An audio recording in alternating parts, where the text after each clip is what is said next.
The Battle of Britain is about to begin.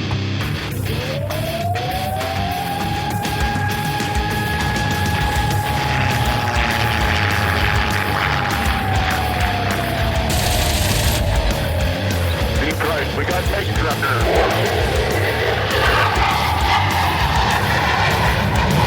Let's follow a range on Detroit. I do not have that on the target right now. I've got a couple of these right in front of me. I'm going after it. Right, I got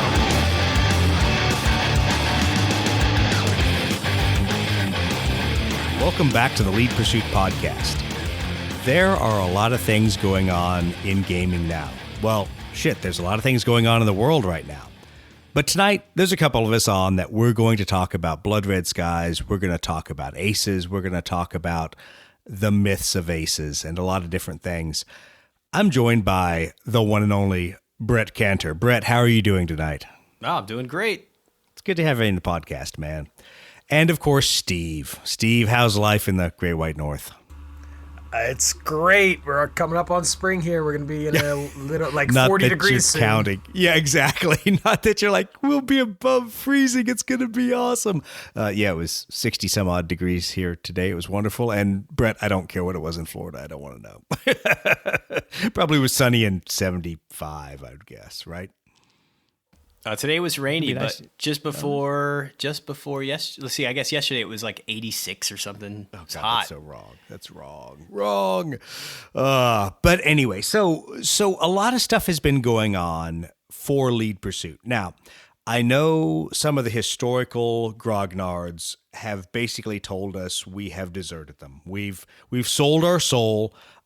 Some of the people who used to work for Games Workshop have told us what horrible people we are to be buying and playing a game from the evil empire. No, not run by Vladimir Putin, but the evil empire of Games Workshop. So, yes, we are playing Aeronautica Imperialis. We spent money on Games Workshop models. And, Brett, you've even actually painted your airplanes, right? That's right. I've got Well, I got to get it right. It's a Suriani now, right? They're not Eldar. They're I not got Eldar. corrected. Yeah, they're Eldari, Asuriani, whatever. We can't say Eldar now. Can't say Space Elves. Space Elves is so insensitive. But you got your crew, right? You know, it's not a squadron, it's a crew. It's Mardi Gras themed, I guess. That's right. Well, I did some color shift paints. I thought it'd be extra cool, alien looking, and they kind of, I don't know. It's kind of gold and blue and green, like, I don't know. It seems like Mardi Gras to me. Nice. Well, yeah, I've got some of my stuff painted, but of course I primed some more, and we'll see if those other Space Marine fighters get painted up. The Xiphons, hoping to do a mix of Salamanders and Imperial Fists. We will see if I get those done. I doubt it because I have so much frickin' terrain to do for this event this weekend, 5 March. There at Goldmine Games. It's going to be a lot of fun. Thankfully, most of the terrain I sort of got done before this week, but holy shit, I'm still building towers and painting things, and I was getting high in the garage today, priming everything, which I guess isn't a bad way to do it. How do you think that, we were talking about that Army Paint or Speed Paint stuff. I wonder how that would do I wish I had terrain. my hands on some. I think it would work great because... In an airbrush, that'd be sweet. Yeah, let me be honest. Half my terrain is done with contrast paints. So there's a whole series of stuff that everyone's going to see, and they've probably seen a couple things of it we've put out on social media. But that was done mainly with contrast paints and then done with the GW dry brush paints. And yes, I realize GW dry brush paints are just dried up old paints. I get that. Thank you. Thank you for educating me, everybody who's out there. I know that. I'm not a fucking moron. However, let me say their dry brush paints work really well. And so I did a couple different contrasts and tried them and then did dry brush over the top. And I thought it worked out great for terrain. I didn't use an airbrush. Casey suggested for me to do that, and I kind of wish I had. but my airbrush station wasn't set up. So it was super easy for me to sit there with a big ass brush and a big bottle of contrast. And while I'm on some conference call where someone's blathering on about deliverables and contract requirements and stuff like that, I could do the contrast work on those. So I'm super happy with them. I did a couple other techniques for some of the other things, and we'll talk about that in later episodes. But looking at the table right now, I'm happy with at least the things that are done. I'm not so happy with my pile of primed things that need to be painted in the next 3 days. But we'll see how that goes. But, it's like anything else. It's learning techniques. It's practicing techniques. And what I'll say is I am the shittiest painter that's out there, literally. So this has been a fun exploring of techniques and trying things. And I can't say it enough. It's only plastic. Go, like if you're not used to doing terrain, and especially at a weird scale like 8mm for like Aeronautica or Adeptus Titanicus, just go buy a box of terrain, realize you're going to fuck it up, and prime it, and try different techniques, and try different paints, and try contrast, and you'll see some things you don't like. And for me, Brett, you'll laugh at this because I know we've both talked about doing this.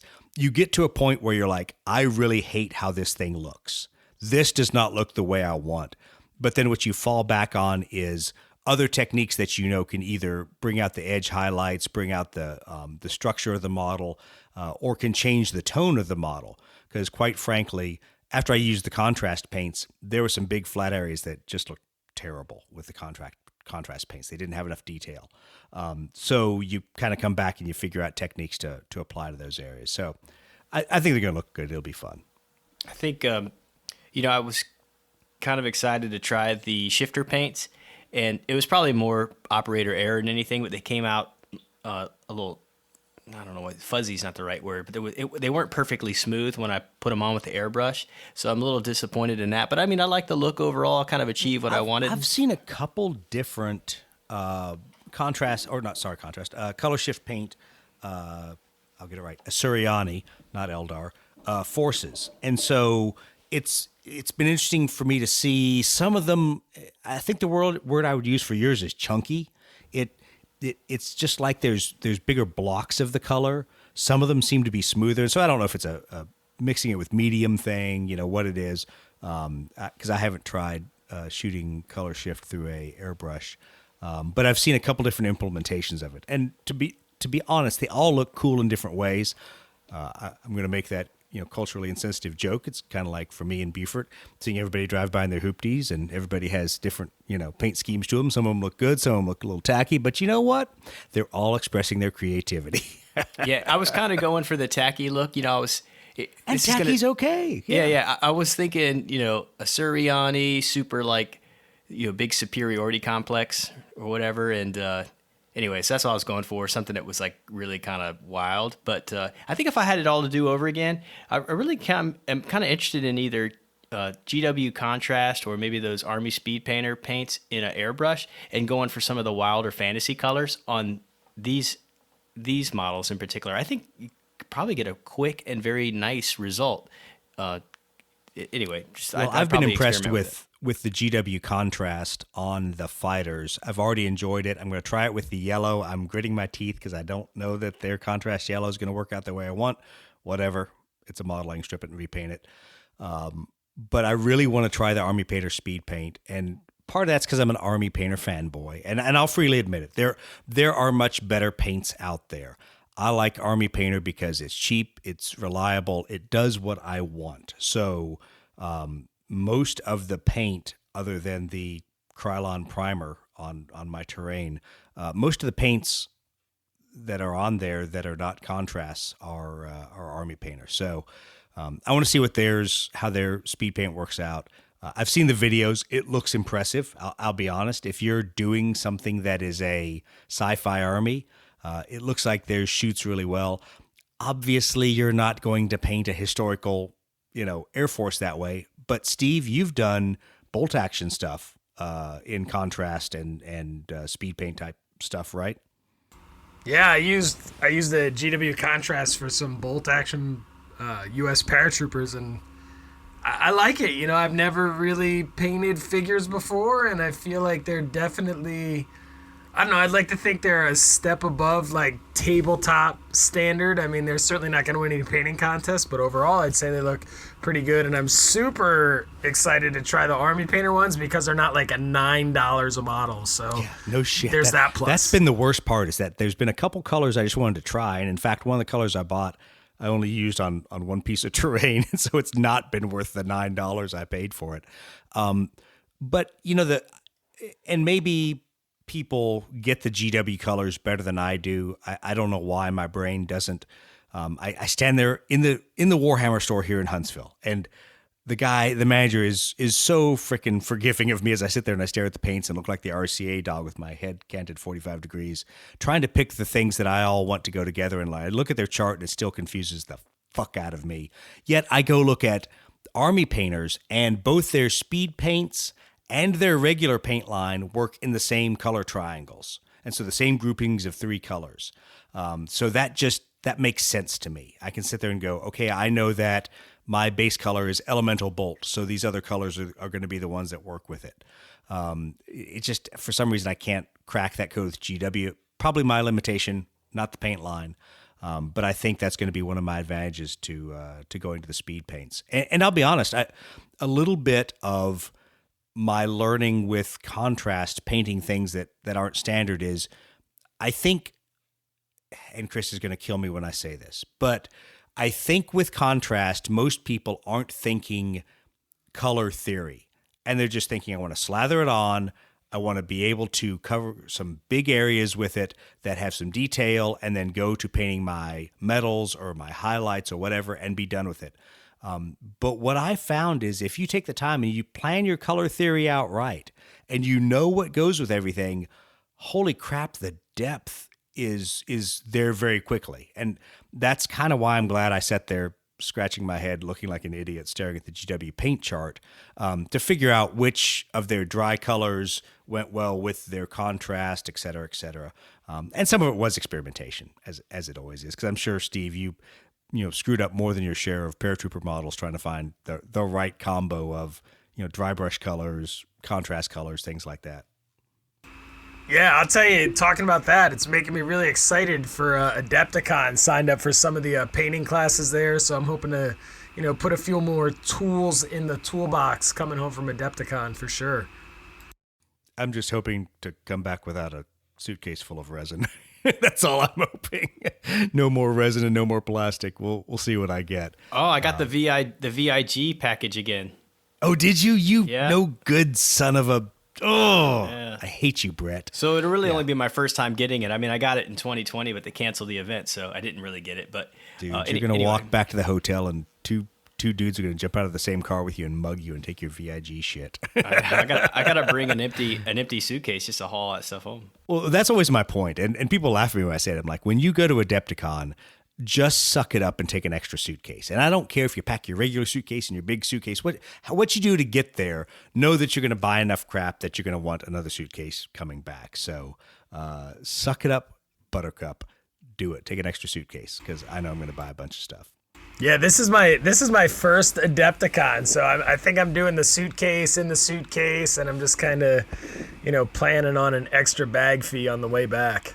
Yeah, and to me it's worth it, especially as you start getting towards the end and you've seen terrain that you like, and you kind of have had a chance to take everything in and go, okay, I'm not going to spend all the money I have, but what can I concentrate and bring back? And then you suddenly realize that a lot of it, either because of sale price or just because it's reasonably priced to start with, you're like, holy crap, I'm filling up my whole bag full of MDF or whatever. Or you're like me and you're buying scenic bases by the freaking pound. So it's really cool to do that. But let's talk a little bit about our events, because the schedules and things are always changing. And I'll always tell everybody, please go to the Adepticon schedule and clarify what's on the schedule. And if you don't know what the campaign pack or the rule is, go read what it says on the schedule. Because yours truly has been lazy and has not written the Adepticon mission packs for AI. And Well, the tournament rules are on the website for GOE. So if you don't know the GOE tournament rules, well, you suck and you're probably going to lose anyway. But anyway, not to minimize your attempt to make your first tournament there. The deal is we should have on Friday, Saturday, and Sunday, we have a total of 4 events, 3 historicals, 1 sci-fi. So yes, we sold out. We're doing an Aeronautica event on Saturday evening. But the big focus for Lead Pursuit is Friday, a midway game, Saturday, tournament, Sunday, midway game. The midway games are show up. Don't bring anything. Have a good time. Drink beer. Play games, and hopefully get to beat the crap out of whoever your opponents are. Tournament, standard 500-point U.S. format tournament. We're not doing anything goofy. The new master airplane list sort of doesn't really apply. We're still going with last year's list. But if you have a question, email us. It's real easy, doug@leadpursuit.net. And I can square you away on whatever any of the tournament considerations are. I don't think we figured out, are any of us playing in the tournament? I don't know who's being cut loose to beat the crap out of other people. Brett, were you planning on playing? Steve? Yeah, I don't know. I was kind of playing it by ear. I'll have obviously some planes with me that I could throw a list together quick if we need to even something out or whatever. But I'm just playing the whole weekend kind of by ear, to be honest with you. Yeah, same. I'll have all the planes and mats and everything with me, so whatever. I'm down. Yeah. And yeah, I think it's going to be a lot of fun just to see who shows up. I know we have some repeat offenders from previous GOEs and TLC and some other things that are going to be there. So that will be good. I think, Steve, that we've been called out again. There is a specific player from NashCon who enjoys beating the crap out of you and I. And I think said player has called us out. So we may figure out who's running the tournament for both of us so we can get beaten badly and knocked down on the leaderboards. I don't know if I can take that again. Yeah, I know. I don't know if my psyche can do it. I don't think I can take being abused so badly, but that's all right. That's the fun of this game. The good thing is Adepticon is supporting us with medals and such for the actual tournament. And there obviously is Warlord prize support. I'm sure Lead Pursuit will give you something like, 1 free resin model, maybe at half price. Who knows? But Lead Pursuit will obviously have some stuff to give away, and we'll do those things. The AI game is going to be super narrative. So if you are an Aeronautica Imperialis player, show up with a painted force. How many points? I don't. The website says 150 and have another army of like 200 or 250. But show up with some airplanes that are painted. So that will disqualify me.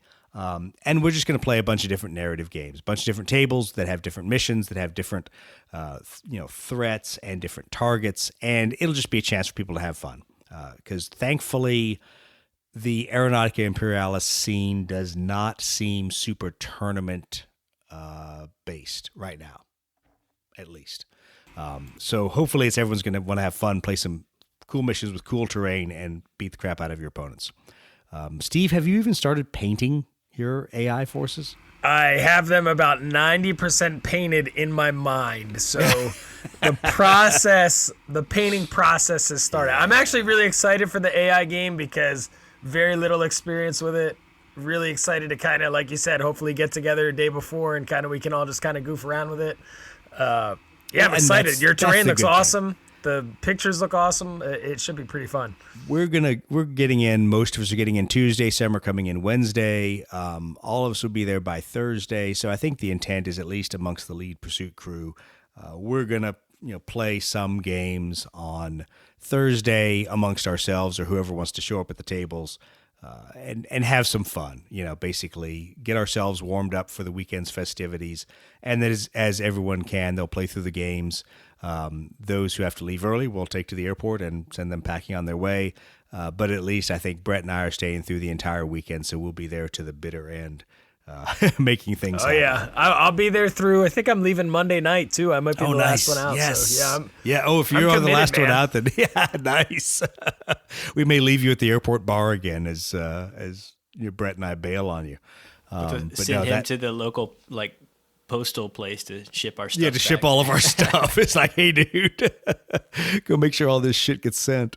But yeah, so that actually, I thought that was John Russell's job. No, his job's to drive it back to Oklahoma City and then mail it to me. Segueing from that, so John Russell and other random shit he owes me, a bunch of aces. So getting ready for Adepticon. Obviously, we've had our usual gathering of eagles kind of ace fest, I'll call it, where we generate some ace cards. A lot of aces have come in recently from Warlord, so they've released a bunch of Midway-themed aces, some Pacific-themed aces. There's more that are in the hopper. But, what do you guys think about the sudden, I'll call it sudden glut of aces? I kind of like it. I have a special place in my heart for ace cards because that was kind of our first content creation. And I know I've kind of gotten, haven't thought hard about aces until recently. We had a long spell where we weren't doing any, but I like the ace cards because I relate to them because we've done a few ourselves.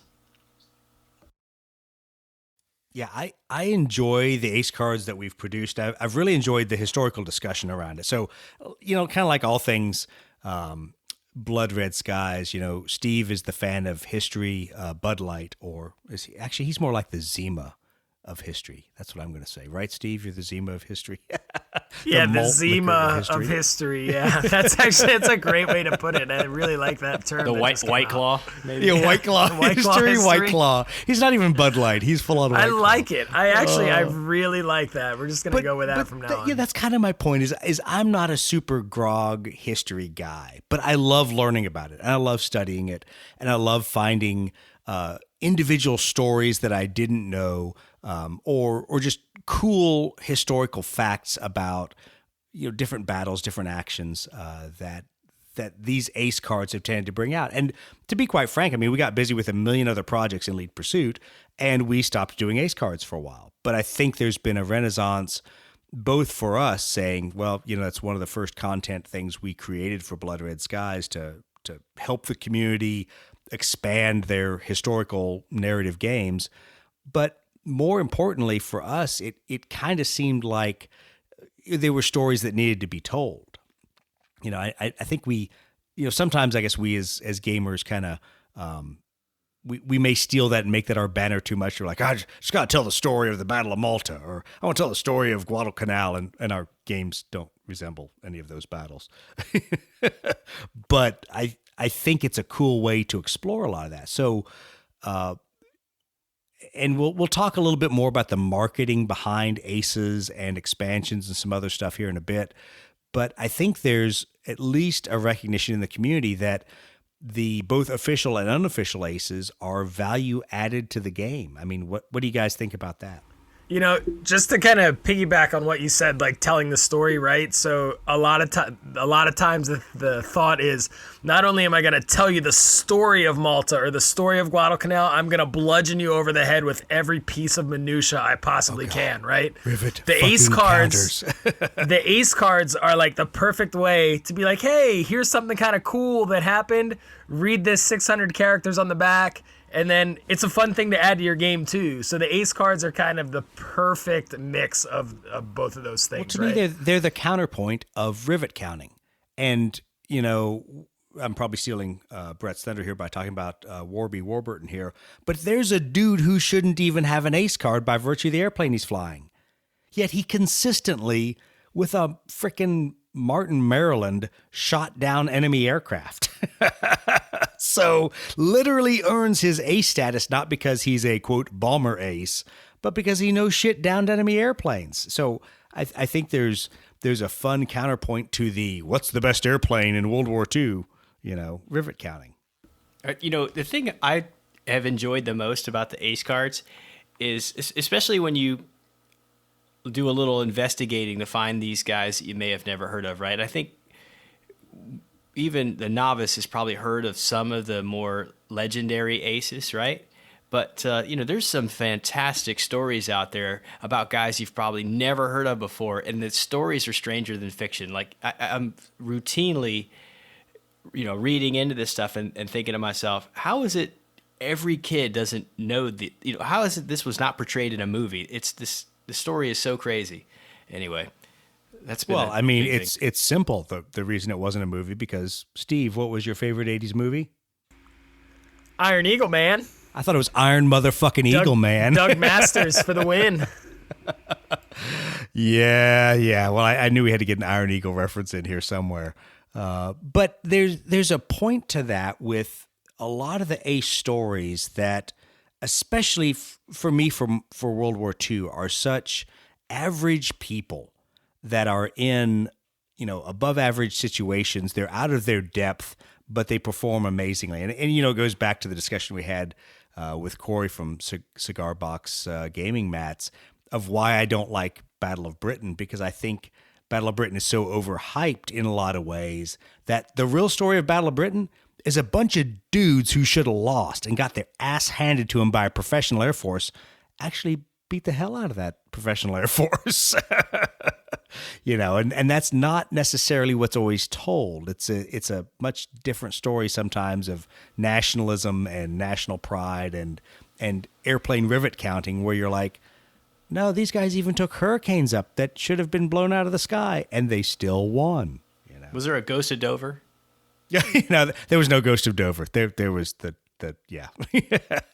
We can't go to the Ghost of yet. He's real. He's real. The Ghost of Dover. He's real.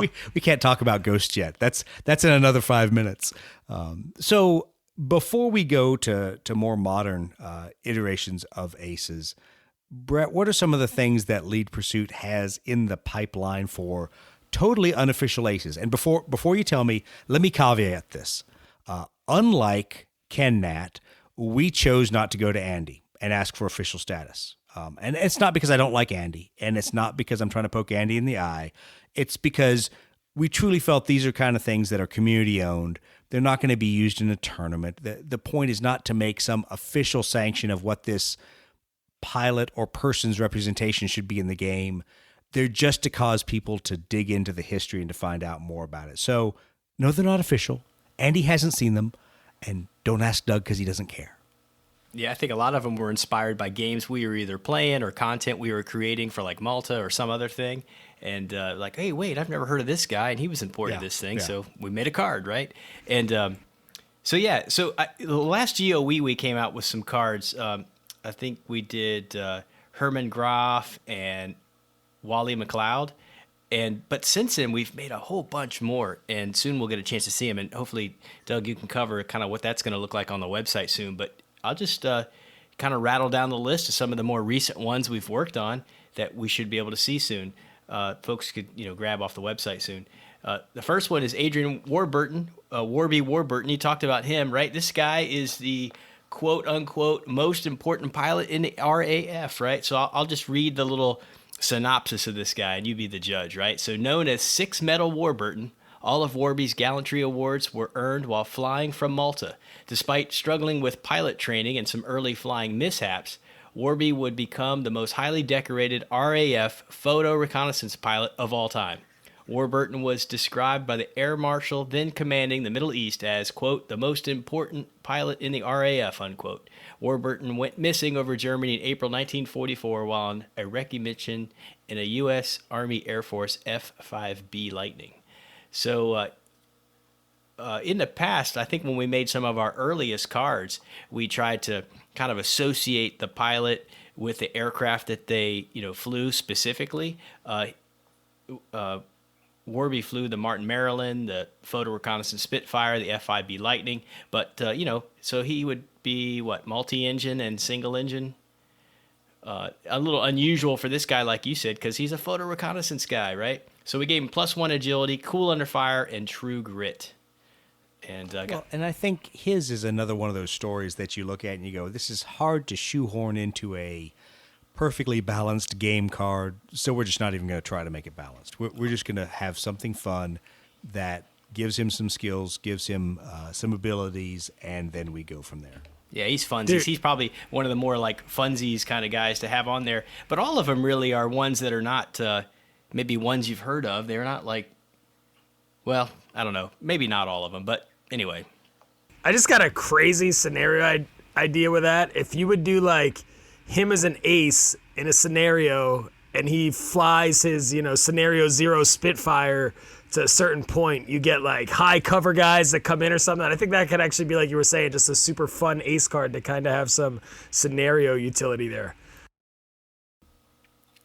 Yeah, I think there's a lot of fun, and I think there's going to be people that'll really appreciate it because it is so different, right?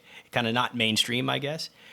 So anyway, continuing on, we have an Italian guy we did one for. So Luigi Guarini, while flying with the Regia Aeronautica, Guarini flew the CR-42, the G-50, the C-200, the C-202, and the C-205 in combat. He later flew combat in the G-55 and the C-205 with the Aeronautical Nazionale Repubblicana, the ANR. Hopefully I pronounced that correctly. Maybe I didn't. I don't know. Guarini was involved in 212 air battles, was credited with 24 solo air victories, was wounded 3 times and bailed out 5 times. Among his victories were Allied bombers and their escorts, including Spitfires, P-47s, and P-38s. Guarini was the only ANR pilot to be awarded Italy's highest military award post-war for accomplishments which took place before the armistice. We gave him single-engine fighter, +1 firepower, giant killer, and comeback king. I think that's a pretty good mix for those, I think that those ace traits fit with his narrative. And in case everyone can't figure it out, Brett eats his Italian food at the Olive Garden. You got any of that chicken parmigiana? Yeah, I didn't get any of that right. I just got to pick on you. Don't worry, man. I'm the same way. I totally, absolutely mangle those names. I can do the German stuff all right. Yeah, German stuff's easy. Just sound like you're yelling at somebody. So I think that's another card that's going to be a lot of fun. And plus, when you get these people that have flown a wide variety of aircraft, it gives you a chance to be somewhat historical and put them into your scenario with other than like 1 or 2 different kinds of aircraft. So that's always pretty cool. All right, here's another fun one. Now, help me out, Doug. This one was inspired by some folks that joined us on a previous episode who actually had a family member, if I recall, that was right. Was so that friends, this one? Friends of their family was so. Well, you have to tell me which ace it is. Oh, Westy Westbrook. Was that the guy? Yeah. Yep. So that's our friends over at the Anything But a One Adventures in Historical Gaming, if I can say their long title of their podcast correctly. Tom and those guys over there who are an awesome bunch of fun, and have been a cool bunch of fellow podcasters to work with. Man, this guy Westy Westbrook, he's a stud. He looks like a movie star, and maybe he might have been. I don't know. So let's check him out. Robert Westy Westbrook, born and raised in Hollywood. Robert Westy Westbrook, that's a tongue twister, had movie star good looks and a personality to match. Westbrook began flying combat missions from Guadalcanal with the 44th Fighter Squadron Vampires, a squadron he would later command. Westy earned 7 of his 20 victories flying the P-40 Warhawk and also flew the P-38. He was the highest scoring ace in the 13th Air Force and one of only 10 U.S. Army Air Force pilots to earn ace status in more than one aircraft type. Westbrook was killed in action in November 1944 while strafing a Japanese gunboat in Makassar Harbor. So single engine or multi-engine, +1 firepower, and I know your type. And what, did we ultimately go with chicken run on this one? I can't remember. My notes are inconclusive. You're the one that here. designed the card. Yeah, I know. I'd have to go look. I forgot. Actually, I probably have it right here on the revised version of the website. But yes, keep going. Yeah. So anyway, he's a pretty cool guy. A guy I'd never heard of before. And these synopses are so small. They don't tell the full story, but give you a little glimpse into it. So little details like the fact that, he was one of so few guys who, were aces, but in multiple aircraft. It's pretty unusual stuff. And yes, we did give him chicken run according to the website. I thought so. Yeah. I had some notes. I'm looking at some notes on my screen, and I had some. That's the hardest part for making these ace cards. Well, there's 2 hard parts. Probably the truly hardest part is taking these amazing stories and condensing them into 600 characters or less, so they actually fit on the card. Yeah. That's the hardest not easy. part. I laugh every time you have to do that. I'm like, whew, glad that's not my problem. Yeah, that's kind of my process. I just I have this process where I write it up, and then I go back and reread it and intentionally cut stuff, and then I start to count the characters. It's a process. But anyway, that's the hardest part. The second hardest part is just assigning ace traits to them that reflect their story. Sometimes that's easier than other times because sometimes the stories are kind of clear, like something that they were super good at. Like this guy was really good at gunnery, or he was really good at snapshots, or whatever. Right there, we got a ace trait. That's pretty self-explanatory. But sometimes there's not as much to help you figure out what it should be. So sometimes that's tough. Oh yeah. Well, for me, one of the other cool things about aces is the interlinked history, and this kind of goes back to, how do you know if somebody's a fighter pilot? Just wait, they'll tell you. So one of the cool things for me coming from fighter aviation is the history of a lot of the squadrons that I have flown against in training, but didn't necessarily know. Because, I'm sorry, you don't stand around the bar drinking beer, talking squadron history when you fly against these other guys. That's not how it goes. But like the 44th Fighter Squadron, so a fighter squadron that in my mind has a storied history, I just didn't know what that history was. And I'd flown against them just for years. Every time we went to Okinawa, the 44th was one of the F-15 squadrons that we would go out and we'd fly missions with and against. Great bunch of aviators, a lot of fun.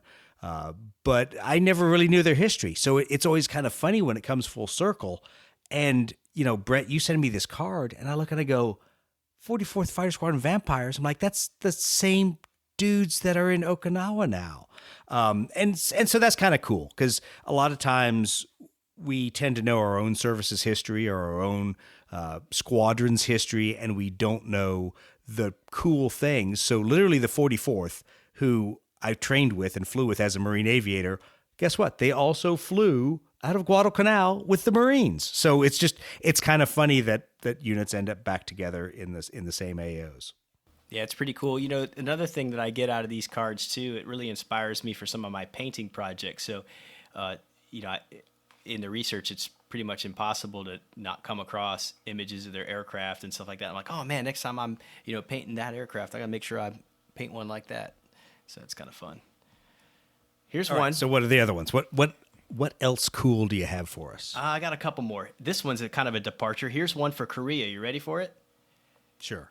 Hit me with it. Manuel John Pete Fernandez Jr.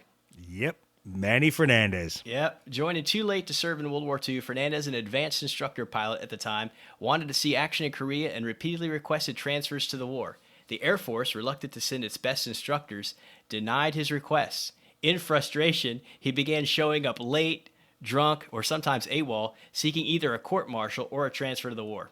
I don't know why I didn't think of that myself. I totally should have thought of that. Fernandez was sent to Korea, where he proved to be one of the best combat pilots of his generation. Pete was an expert in the art of deflection shooting and had a reputation for looking out for his wingman's safety. Fernandez became the third leading American ace in Korea and was awarded the Distinguished Service Cross for extraordinary heroism. So, of course, he gets Snapshot and Mother Hen, +1 firepower, and Jet 2. Nice. And it's good to have some Korea-specific aces out there. I think there is a perception, I'll say, that not near as many people play the Jet era stuff for Korea. And I think part of that is just it hasn't been built out. It isn't publicized as much. There are two airplanes that you fly against each other, and then if you want to lose, you fly the other two airplanes, like the P-80 and the F-9F Panther. But that I think there's a lot of cool stories to be told beyond kind of what's already been put out there and what's really well known for a lot of the aces, specifically for the Korea, all those aces. And let me be honest, there's a lot of cool pilots that have awesome stories that didn't make enough kills to be an ace in Korea. And you just hear some of the stories of the heroism and the things they did. And I'll be honest, on both sides. There were some Russian pilots that were flying, Russian and Chinese both, that were flying under the auspices of North Korea that did some amazing things and took on some amazing odds. And it's interesting and fascinating to read those accounts. All right, this next one came out right when I guess we were getting Warlord was getting ready to release an Oscar model, right? So we were thinking, oh man, we need to have an Oscar race. So that's where this one comes from.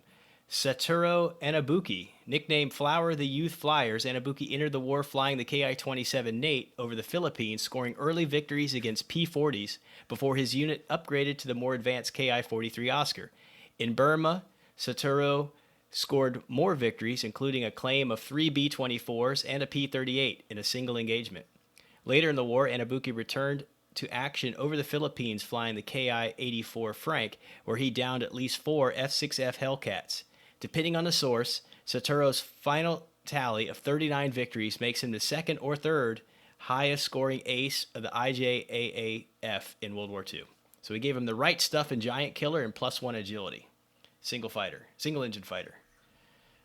So, which is really hilarious because the official now sanctioned Warlord Satoru Anabuki ace card is +1 firepower, hammerhead, and mother hen. Yeah, see, so, we made this way before those came out. So. Yeah, exactly. So it's kind of funny. And, whatever. If people want to get bent around, is yours the official one? No, it's not. It's just a take on what people's skills were. And so it's kind of fun, and it's different ways to play guys.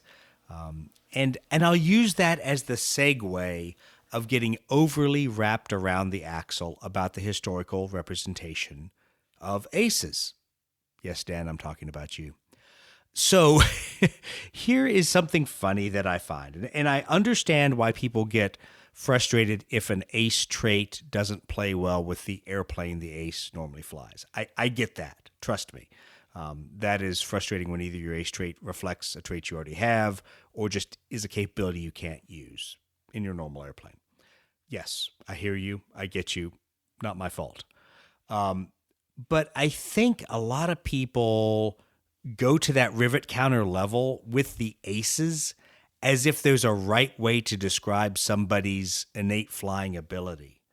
I don't know, Steve, you and I have argued back and forth about that, about different ways to do that. What's your take on aces as a representation of a real world pilot?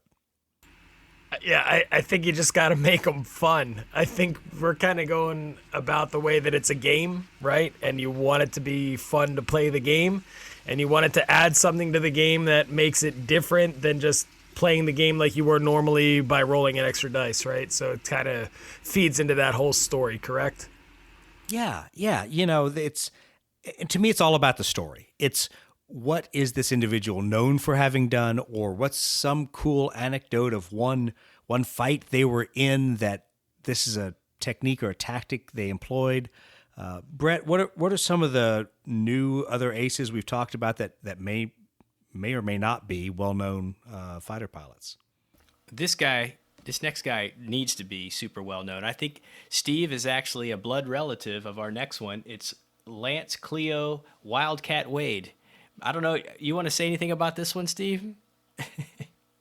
No, I don't know that I'm a blood relative of him, but you certainly think I should apply to Ancestry.com or something and see if it's there, because this guy we found doing, image searches for the campaign book, right? And sure enough, I kind of have a little resemblance, I think. Yeah, he's sort of the poster child of the campaign book that we did, because we found a colorized picture of him, and right away we're like, oh my gosh, it looks like Steve. Dude, the same thing happened to my friend Joe. There is literally a Russian cosmonaut that looks like him, and he's like, this is not possible. And then he started looking at history, and the guy even visited America and Chicago where his grandmother was. And I was like, no, there's no way. This guy cannot be my grandfather, true biological grandfather, but he looks just like him, except in a Soviet uniform. I need to really look into this now. Potentially, maybe, I don't know. We gotta dig a little deeper on this guy. Well, there's some research that needs to be done there. It's funny, too, because we didn't know anything about this guy. It was just a random picture we saw that we just kind of fell in love with when we were doing the campaign stuff. But then I realized later on that it's the image we were seeing is the image of this noteworthy ace that we'll discuss in a second.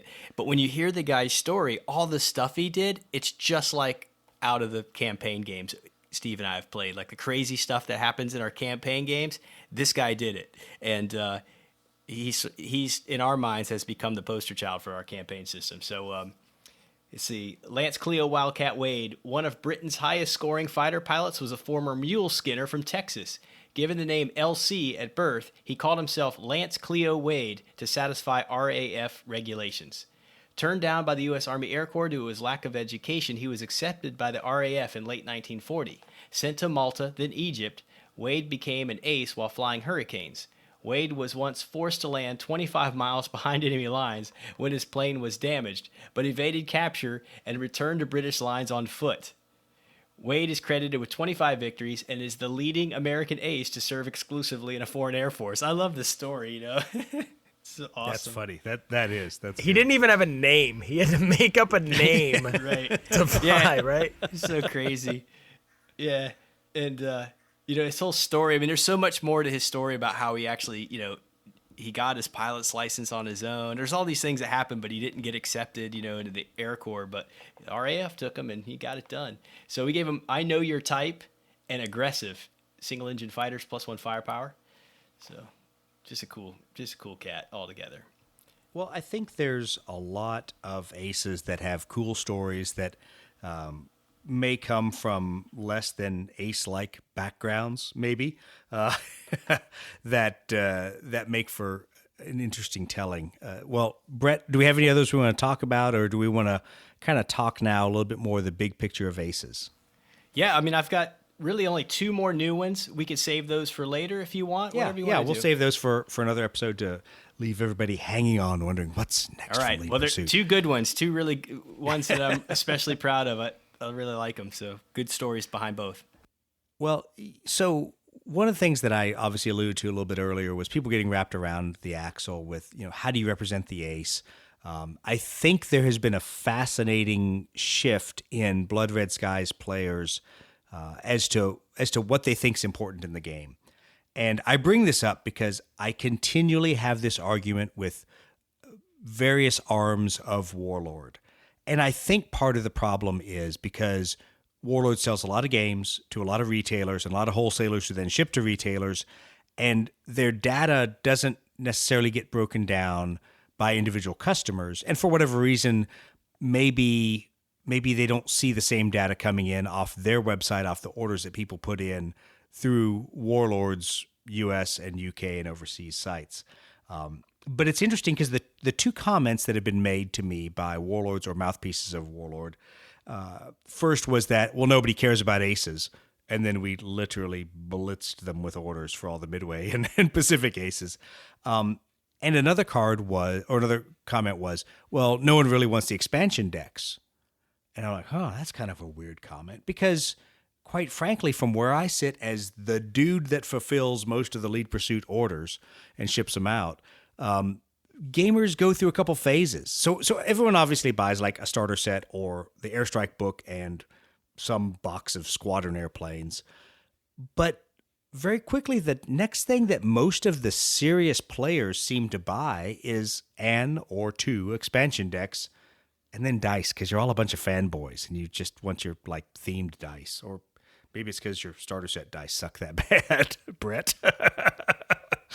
So I think it's interesting because literally when we look at the stats, for us, the second most popular things besides just pure squadrons are expansion decks. Now, that may change with the master aircraft list and how some of the cards now in the expansions are out of date or already in starter kits. But then the third wave that people buy into is aces. And I think that's an interesting dynamic that we've alluded to tonight. We really haven't talked to a lot, but that when you first start playing the game, you don't really want aces. You don't need aces. Your ability to play the game, you're not thinking about ace traits. You're just, how do I use the aircraft's traits? How do I move on the board? How do I do all these things? And adding an ace is like, it's unnecessary fluff. Brett, Steve, I don't know did you guys kind of go through that phase and then suddenly come to a realization that aces are cool?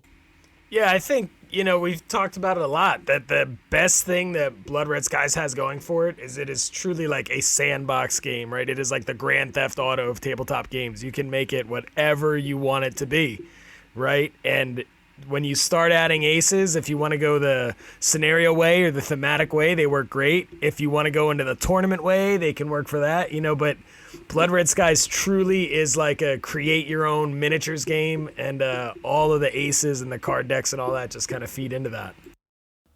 We played a game last time Steve was here, and we busted. I think I played Hartman on the table, and I'd never done it before. Man, we had a ton of fun with that tail snapper. It's just different stuff. It was super fun. So like Steve was saying, the big sandbox, right? You can just do whatever you want.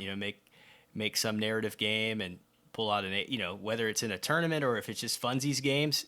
They're just awesome. It just changes the experience of the game altogether. I think it does, and I think it gets to a certain point that you have to play to a certain level to use the aces, because to be quite honest, it also depends. Do you play open deck, closed deck? How often do the ace traits come up? Are you willing to pay the tax for a named ace with 2 ace traits?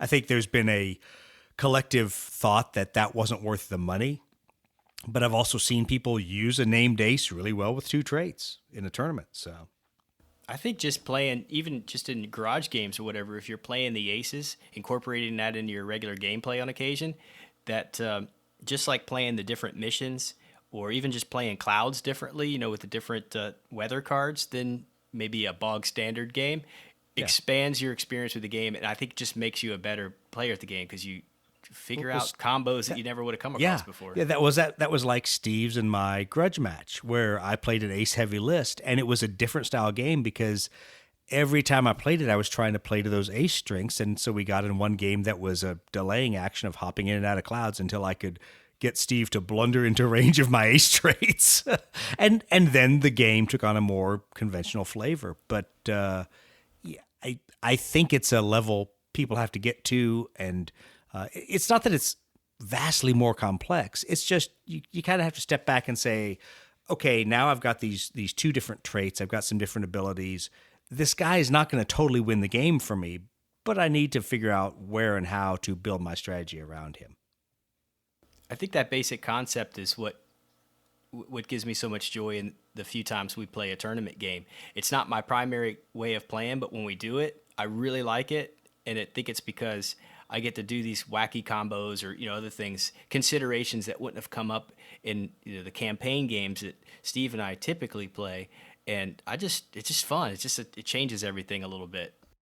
Yeah, and I think there's part of the myth of aces that's really fun to play, where if you're putting Hartman in a game, or you're putting Gabby Gabreski, it's whether they win the game for you or not. It's part of this myth of somebody that did amazing things, and you're putting them into the game, and you're seeing if it's going to work out for you. And I mean, shoot, everybody that plays X-Wing, if they play Luke Skywalker, do they win every game? Probably not. I don't know. I don't play X-Wing. But it's one of those kind of gaming moments where you want to play something a little bit larger than life and something that may be a little bit unbalanced, but that's the point of playing it, because it's a fun game. But I think that really fits into the story of aces and why we care about aces, and why arguing the historicity of aces is sometimes missing the point. Now, I know Steve wanted to totally drag me into this, and I'm going to let him, that dirty, no good son of a bitch. But to that point, it even goes to discussing modern day potential aces. Like, Steve, who's your new favorite? I mean, the ghost of Kiev, right? That's it. It's Kiev. That's the newest Kiev one, to you. Kiev. Yeah, I think there's an interesting point there, whether it's a real story or not, whether there really was whatever, a Ukrainian pilot who achieved all these shoot downs, doesn't matter.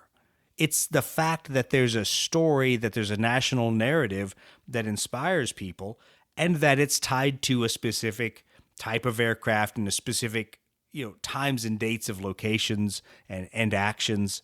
I think there is a bad tendency, and it's not just gamers, because trust me, I've dealt with this with some of my aviation historian and aviation photography friends, where I said, stop being such a wet blanket.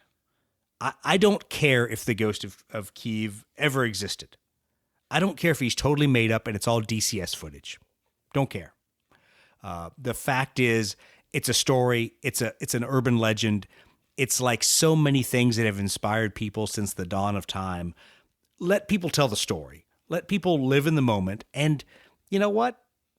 There's a lot of shit that goes on in combat operations that is unexplainable. People get shot down and they don't know why. You look at some of the Vietnam records, they're like, yeah, I think he got bagged by flak, by AAA.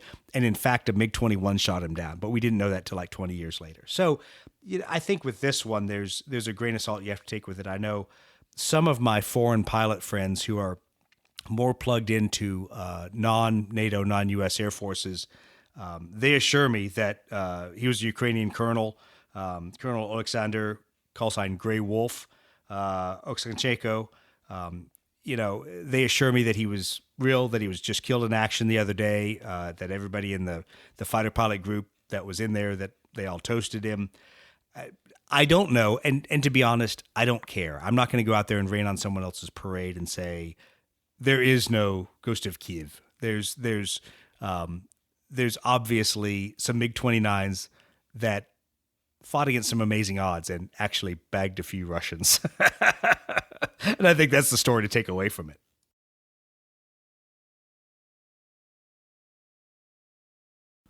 Is there going to be a Blue Falcon Hobbies paint line honoring the Ghost of Kiev? That's what I'm wondering. I think there almost has to be, right? Actually, Doug, I'm kind of like this whole podcast, I've been picking up some like weird background noise. I was kind of wondering if maybe it was like you accidentally, I'm just hearing like these weird sounds in the back of your audio. I don't know. No, that's it. Just me trying to be jammed by the Russians because the Russians realize that I hate them and that I've always hated the Russians. And I will forever hate them. I'm sorry. Sorry to my friends that are Russians. I hate the Russians. But anyway, I digress. Hey, Doug, will you mention how the website's going to change? We were talking about the ace cards that we will likely put up soon, how it looks now and how it's going to look. So if you have noticed, things have maybe started to disappear from the website. Behind the scenes, there's a lot of changes where we're putting data and how we're hosting it so that it can be displayed in a variety of forms. What this means really to you is that rather than having like a single repository for all the aircraft cards, each of the country's cards is going into a different database. So that we're going to change the layout of the Blood Red Skies add-ons, as I will call them, as we call them, the unofficial expansion section, that you'll be able to sort it by national force. So you'll be able to go in and look just at the U.S., and you'll get U.S. aircraft cards, U.S. aces, and yes, in a shameless plug for things 3D printed, you will see Warlord models and 3D printed U.S. models. Specifically because I do field a lot of questions where people ask me, they're like, so this is the force I'm building, or this is the, quote, faction I'm playing. I know all of you historical gamers hate that term from us 40K players. These are the armies I'm fielding. What models should I buy? So we're attempting to kind of roll all that together so that it's kind of one-stop shopping, that someone can roll in there and say, okay, I have bought my box of Warlord P40s. I would now like to explore the historicity of other things American. And we'll be able to go in there and look at the other aircraft, say, yes, that one has a model, no, that one doesn't. Look, there's some aces. I can download these ace cards and I can play them in my game with these models or with these cards. And it opened up the rest of the narrative side of the game. Because quite frankly, even though Warlord is doing a very good job at hitting a release schedule that is bringing new aircraft types and new aces and new stuff to Blood Red Skies, there's a ton of airplanes in World War II, and they're never going to hit some of them. So we know that some of those will always be in the 3D printed or third-party market, and especially airplanes that you're not going to be able to buy for the next year, like Zvezda airplanes. Sorry, Russians. You can shove it up your ass sideways.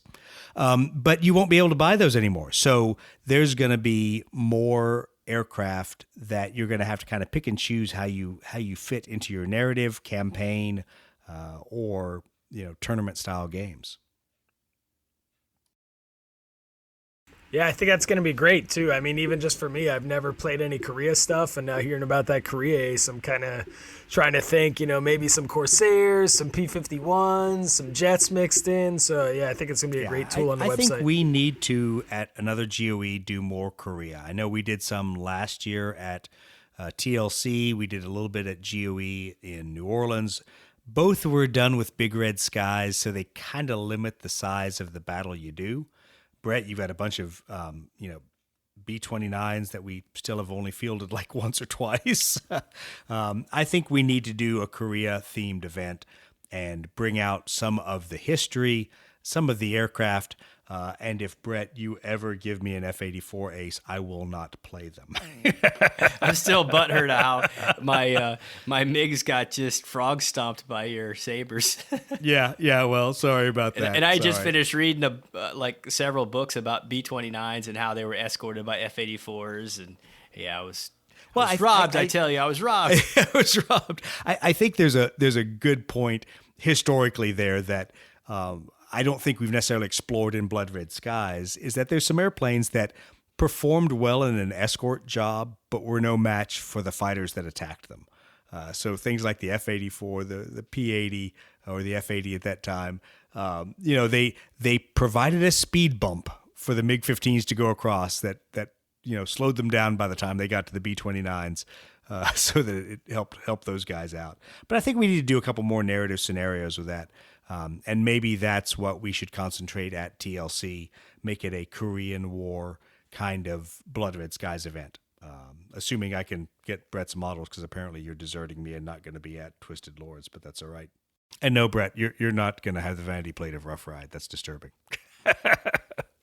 All right, so we've been chatting for quite a while. We've talked a little bit about aces. I have obviously told some people where they could stick their ideas, and some people of a variety of political and international leanings where they could stick those. So now that I've reduced our readership to 3 people, including Mitch Reed, is there anything else you guys want to talk about tonight, either about the history of aces, the myth, what's important to take away from some of these different stories? I guess just share my own personal experience, having not really known any of the history behind these individuals. It's just been a surprise and a joy to stumble across this stuff. So that's one of the best things about Blood Red Skies I've found so far, is that it's inspired me to read some history accounts and other things that I would have had no other reason to stumble into, and it's been a lot of fun, that part of it. Yeah, I think really in the true spirit of aces being fun, we need not only LPP podcaster ace cards of ourselves, but we really need to take some of the characters on the ready rooms and give them ace cards with traits appropriate to their personalities. I think that'd just be great fun. I don't know. See, I'm going to want to award people traits that aren't theirs, like Roger Garish, abrasive. But he's such a nice guy. He can't have abrasive. No, abrasive is his trait. Can no takebacks be an ace no skill? takebacks can exactly be an ace skill, and you know who we're talking about. You who we're talking about. No takebacks. And if you don't, we'll call you and tell you later. What is the ace skill for that?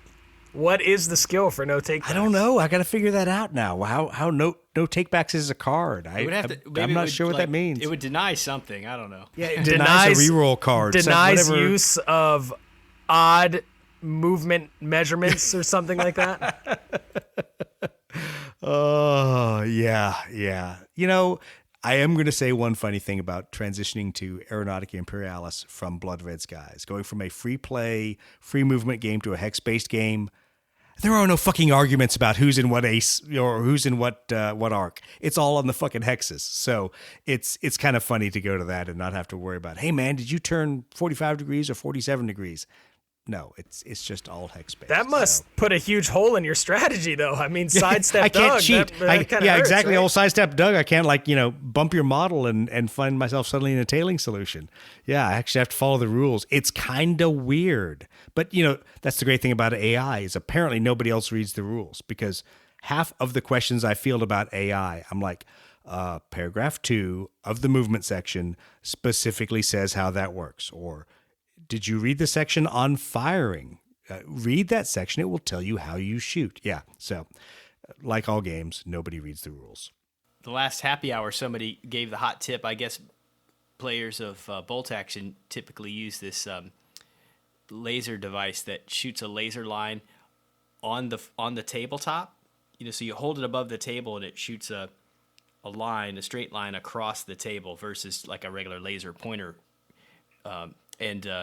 I guess if you use that in Blood Red Skies, if you're trying to, verify if you have tailing, the cool thing that it does is when that laser hits the advantage stand, it lights up. So when you're right on the post, it lights up that post, so it's really clear. I thought, oh man, that's handy. I'm gonna have to grab that. I have one of those lasers in my box of stuff that Steve sent me. I'll have to throw that in with my Blood Red Skies stuff next time we're playing. Yes, Steve, thanks for sending me that laser. That's awesome. I really need that. What the fuck, you people are a bunch of weirdos. I thought it was a cool tip. It is a cool tip. I'm just making fun of you because I can, because I didn't think of using one of those line laser pointers, which, how did you not know about that? Oh, I guess you didn't play enough 30K in Heresy. Dudes used to break that shit out all the time, and I'm like, y'all are killing me. The first time I saw it was when we were at Gathering of Eagles, and somebody on the bolt action table had one. I thought, man, that's super trick, man. Check that thing out. Those are cool. Those make it a lot easier. So, all right. Well, cool. Well, awesome, guys. Thanks for being on the show, and thanks for enduring my various monologues about all things Ace or Ghost or game related. So hopefully we have at least provided some information to all of you listeners, and you haven't reduced your subscriptions by one podcast and removing us.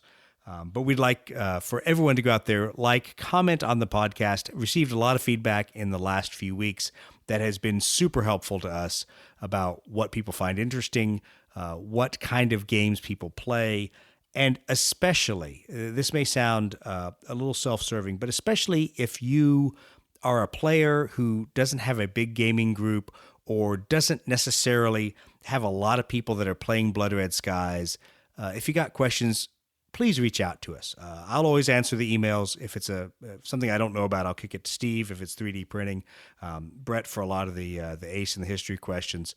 But please reach out to us, because once again, part of the Blood Red Skies community is making sure that no matter where people live in the world, no matter what their social settings are, they get a chance to play the game, interact with other players, and really enjoy the exploration of historical aerial combat.